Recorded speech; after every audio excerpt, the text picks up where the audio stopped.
तुलसी के पास दिया जलाने से क्या फल मिलता है। एक बार माता लक्ष्मी भगवान विष्णु से पूछती है, हे स्वामी, तुलसी के पास दीपक जलाने का क्या महत्व है और रोज़ शाम को तुलसी के पास दीपक क्यों जलाया जाता है। इससे मनुष्य को कौन सा फल प्राप्त होता है।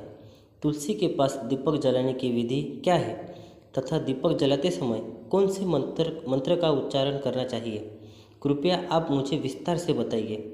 तब भगवान विष्णु कहते हैं, हे देवी, आज आपने समस्त मानव जाति के कल्याण के लिए बहुत ही महत्वपूर्ण प्रश्न किया है। आपके इस प्रश्न का उत्तर देने से पूर्व मैं आपको एक प्राचीन कथा सुनाता हूँ, जिससे आपको सभी प्रश्नों के उत्तर मिल जाएंगे। इसीलिए आप इस कथा को ध्यानपूर्वक सुनिए। इस कथा को ध्यान से पूरा सुनने मात्र ही मनुष्य को 100 वर्षों तक तुलसी के पास दीपक जलाने का पुण्य प्राप्त होता है। फिर माता लक्ष्मी कहती है, हे स्वामी, मैं इस कथा को सुनने के लिए उत्सुक हूँ, कृपया आप इस कथा को सुनाना प्रारंभ कीजिए। तभी भगवान विष्णु माता लक्ष्मी को वह कथा सुनाने लगते हैं। हे देवी, पूर्व काल की बात है। दक्षिण दिशा में तुंगभद्रा नाम की एक बहुत बड़ी नदी है। इस नदी के किनारे पर हरिहरपुर नाम का एक अत्यंत सुंदर नगर बसा हुआ है। उसी नगर में काशी नाम के एक ब्राह्मण निवास करते थे। वे अत्यंत गुणवान, चरित्रवान, धर्म कार्य करने वाले तथा वेदों के मार्ग पर चलने वाले थे। उन्होंने समस्त शास्त्रों का अध्ययन किया हुआ था। उस ब्राह्मण की एक पत्नी थी, जिसे लोग दुराचार कहकर पुकारते थे, क्योंकि उसके कर्म ही उसके नाम के अनुसार थे। वे सदैव ही अपने पति को अपमानित करती थी। वह अपने पति के लिए कुवाच्य कहती थी, पति को भयंकर दुख देती थी, पति के लिए कभी भोजन नहीं बनाती थी। उसने अपने पति के साथ कभी शयन नहीं किया है, कभी उसके साथ प्रेम से व्यवहार नहीं किया। पति के मित्र, परिवार के लोग घर पर आते तो वह स्त्री उनको अपमानित करके भगा दिया करती थी और स्वयं काम भाव से उन्मत्त होकर निरंतर अन्य व्यभिचारण्य स्त्री के साथ घुमा करती थी। उसका मन पति को छोड़कर पराये पुरुषों में लगा रहता था। उसने कभी अपने पति से प्रेम से बात नहीं की, किंतु पराये पुरुषों के साथ बैठकर बातें करती थी। पराये पुरुषों को मोहित करने के लिए सज धज कर गाँव में घूमने जाया करते थे। कभी वह वन में किसी वृक्ष के नीचे खड़ी रहकर सुंदर पुरुषों की राह देखने लगती और किसी दुष्ट पुरुष को मोहित करके उसके साथ भोग विलास किया करती थी।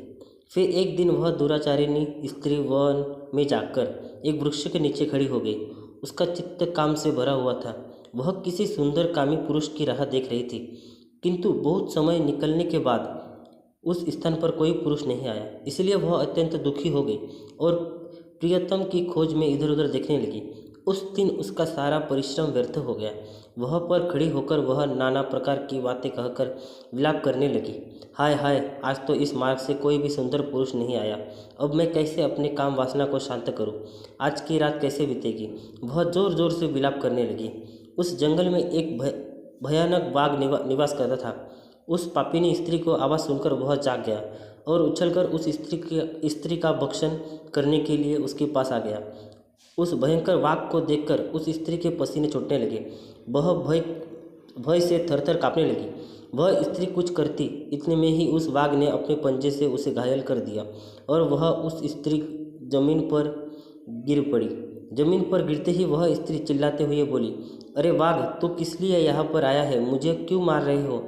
मैं यहाँ पर अपने प्रियतम को खोज रही हूँ।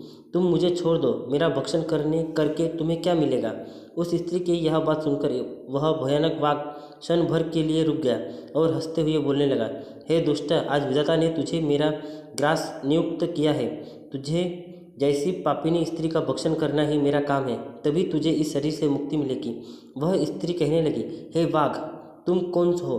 मुझे सच सच बताओ, तुम्हें किस कारण से बाघ की योनि में जन्म लेना पड़ा और तुम मुझ जैसे स्त्री का भक्षण क्यों करते हो? पहले मुझे सारी बात बताओ और फिर मेरा भक्षण करो। फिर बाघ कहने लगता है, हे पापिनी, मैं तुझे मेरे पूर्व जन्म का वृत्तांत सुनाता हूँ, किस कारण से मुझे बाघ बनना पड़ा।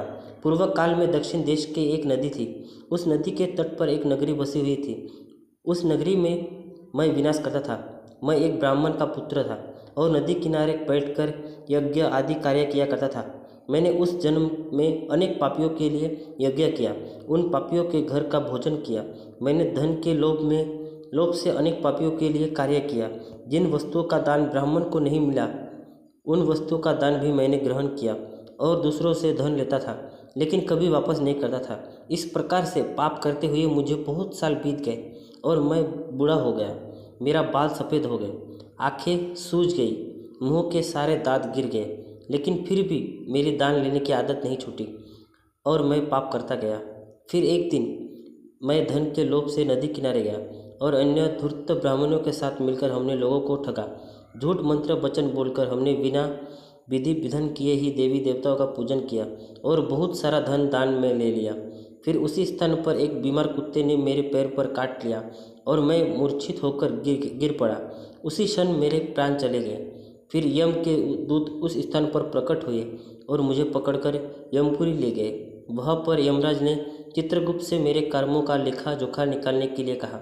फिर चित्रगुप्त कहने लगे, हे धर्मराज, इस ब्राह्मण ने घोर पाप किए हैं। इसने दूसरों की झूठ कहकर धन लूटा, विधि विधान पूजा न करके झूठ मंत्र बोलकर भगवान का अपमान किया। इसलिए यह पापी ब्राह्मण केवल नोक जाने के योग्य है। फिर यमराज ने अपने दूतों को आदेश देकर मुझे नरक की अग्नि में डाल दिया।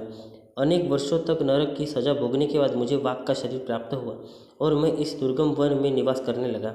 मैं अपने पूर्व जन्म के पापों को याद करके कभी महात्मा, साधु, पुरुष, स्त्री, सती स्त्री का भक्षण नहीं करता हूँ। मैं केवल पापी, दुराचारी तथा उल्टा स्त्रियों का ही भक्षण करता हूँ ताकि मुझे पाप से मुक्ति मिल जाए।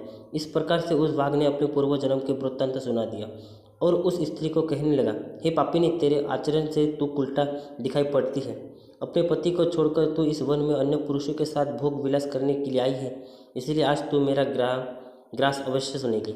इतना कहकर उस वाघ ने अपने तीक्ष्ण नाखून से उस पापी स्त्री के टुकड़े टुकड़े करके उसे खा लिया। फिर उस स्थान पर यम के दूत प्रकट हुए और उस पापी ने स्त्री को उठाकर यमपुरी ले गए। वहाँ पर उसे यमराज के सामने खड़ा किया। फिर चित्रगुप्त ने उस स्त्री का लेखा जोखा निकालते हुए यमराज से कहने लगे, हे धर्मराज, यह स्त्री तो अत्यंत पापिनी है। इसने घोर पाप किए, इसके व्यभिचार किया है। इसने अपने पति का कभी सेवा नहीं की, अपने पति को भूलकर पराये पुरुषों के संग भोग विलास किया करती थी। उसके पाप